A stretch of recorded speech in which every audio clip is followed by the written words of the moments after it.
Chocolates El Rey.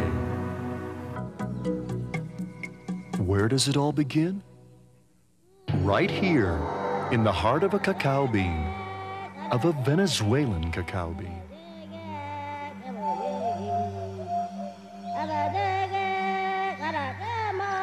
In the Amazonian rainforests and tropical coasts of Venezuela, hundreds of years before the discovery of America, the first cacao trees blossomed. From these humid forests, cacao spread as far as the Yucatan Peninsula.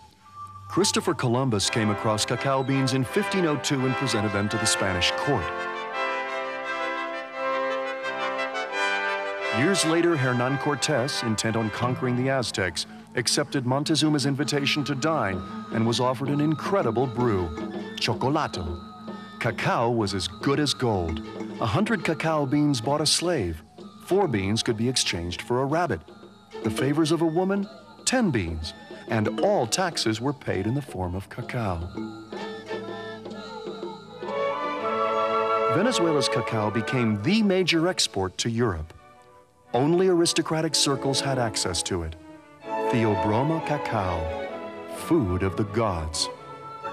Charles V enjoyed it, and so did all the Philips. And it was in the province of Caracas where the best beans were obtained. During the 18th century, cacao production had multiplied tenfold in the province. Venezuela's uniquely fragrant cacao bean was sweeping the world. The King of Spain bought every cacao bean that was produced, a true monopoly.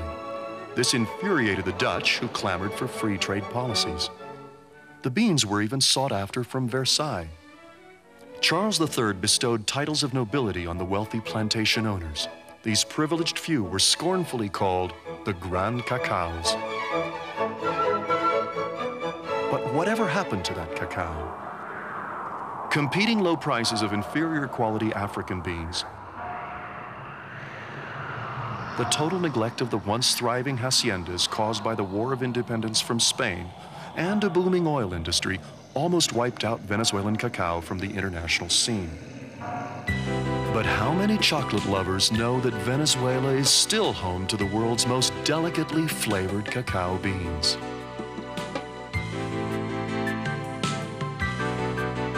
The Criollo bean, which originated in Venezuela, is the finest and most delicate cacao bean in the world. The Porcelana, the king of cacaos. The Chuao and Choroní varieties, the Carenero Superior, the stalwart of Venezuelan cacao. And the Rio Caribe, a masterful cross between the aromatic Criollo and the robust Amazonic type. The fine flavored grades, such as Venezuela's prized Criollo bean, make up less than 10% of world cacao production. It is therefore highly coveted by the world's best chocolatiers. Cacao in Venezuela is cultivated from the central coastal region to Sucre Peninsula in the east, and in the fertile areas south of Lake Maracaibo.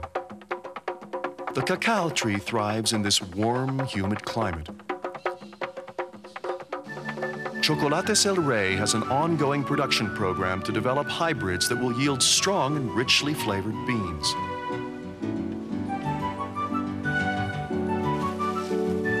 Sound soil conditions, powerful irrigation systems, and expert care sustain expectancies of 3,300-pound yields per hectare. The San Joaquin Hacienda, an experimental farm, is located in the sun-drenched Great Plains region.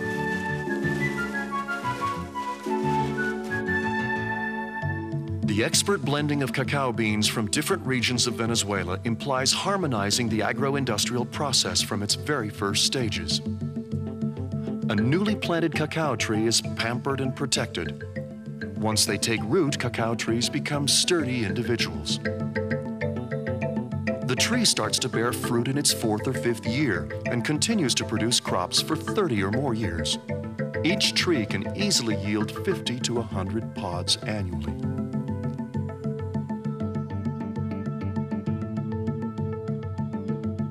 Cacao trees flower, fruit, and mature continuously, but serious harvesting occurs twice a year, before the dry spell and at the end of the rainy season. Hundreds of delicate white waxy flowers spurt from the trunk and main branches. From these fragile-looking blooms, the pods emerge, a furrowed, gourd-like fruit. Ripening, it changes from light green to vibrant reds and golden yellows. Maintenance of a cacao plantation is extremely labor-intensive. Continuous pruning and clearing is necessary to ensure a healthy growth. Close supervision of sunlight and shade quotas protects the plant against disease.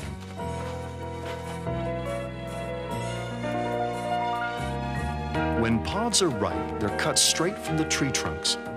A precise, clean cut takes great skill and utmost care in order not to damage the tree.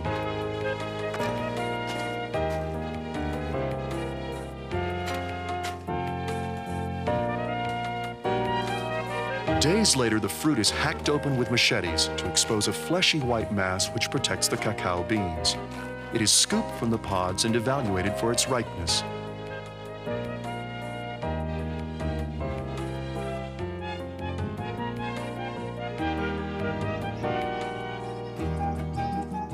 This soft, juicy pulp, naturally high in sugar, has a tart, sweet taste. The bean consists of a shell and its precious kernel, which represents 90% of total dry weight. The beans are laid in vats so that the extremely important fermentation process may take place. They are covered with plantain leaves, jute, or plastic sheets. The pulpy substance will precipitate the fermentation process. Temperature and time control are essential. This is a critical stage in the development of the characteristic aroma, flavor, and color of chocolate. At the end of the process, the sweet white flesh has been transformed into acetic acid and has evaporated.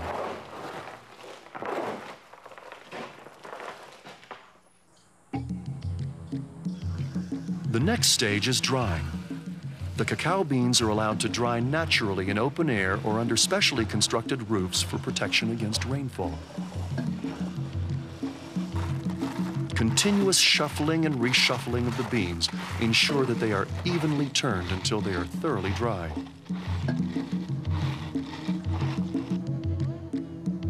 In the coastal region of Chuao and Choroní, where colonists introduced in the 17th century an enslaved labor force, the women perform the centuries-old ritual, accompanied by an ancestral melody which has been handed down through generations.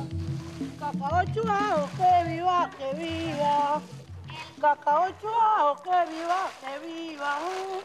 Que viva, que viva. Lo haya fundado doña Catalina. Ajá. Que viva, que viva. Lo haya fundado doña Catalina. From the smallest producer who takes up any open space on the road to dry his unfermented harvest to the largest industrial concerns, the method is routinely repeated throughout the cacao-producing regions. Chocolates El Rey takes personal pride in choosing only prime-grade Venezuelan beans. Upon reception at our factory, the dried grains are run through machines to remove all extraneous material. Then they are shelled to expose the nib, or the meat, of the cacao kernel and roasted carefully. A typical day at El Rey's factories. The grinding of the roasted nibs commences. It takes place in high-speed mills in 3 processing stages. This transforms the kernel into a fantastic dark brown viscous mass called cacao liquor, whose valuable fat content in Venezuela is anywhere between 50 and 60%. The liquor is then refined. By subjecting the mass to great pressures, the fat content, or cacao butter, is extracted. The solids remaining in the form of a hard cacao cake are ground into what we know as cacao powder. We're about to start making chocolate now. Different types of end products imply different mixtures. At this stage of the process, other ingredients are mixed in with the cacao liquor. Cacao butter is added. At El Rey, we believe there is no satisfactory substitute for pure, unadulterated cacao butter. Sugar, precise amounts of natural vanilla, and milk if the desired end product is milk chocolate. This solid mix is transported to the refining machines where it is further ground in immense roller mills. Thus guaranteeing a smooth and textured blend, it's reduced to a particle size of 17 microns, which is indiscernible to the palate. Conching, the last kneading stage, subjects the mass to a series of changes. Humidity and volatile acids are expelled and the chocolate is smoothed to its final texture, flavor, and viscosity. Without conching, chocolate would end up being a rough and gritty substance lacking the uniform texture of fine chocolate. Only when it has been determined that the chocolate mass has reached its optimal state of texture and flavor is the warm liquid fed into storage tanks.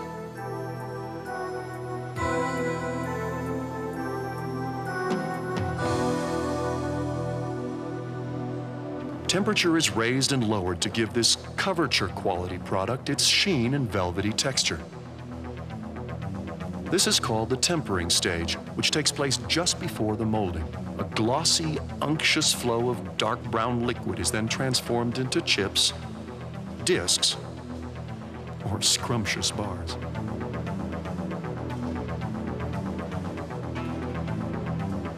A vibrating movement extracts any remaining air bubbles from the bars.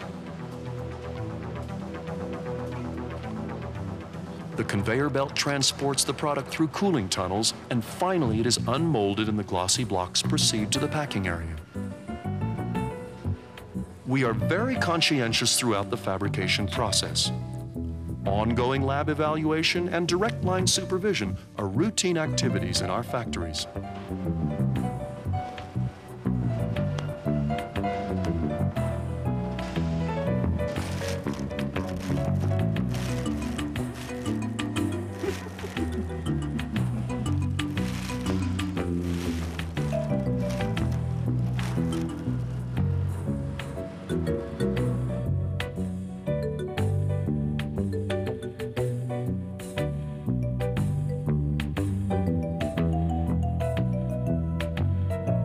Once the premium-grade Venezuelan chocolate is packed in its various presentations, it is shipped to the best chefs, confectioners, and chocolatiers in the world.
Chocolates El Rey is one of the oldest chocolate manufacturers in Venezuela. We have built our reputation on basic principles of uncompromising quality, and most important, by earning the satisfaction of our domestic and international customers. Our company shares the belief that our mission is to fully satisfy our customers' needs through a commitment to continuous improvement.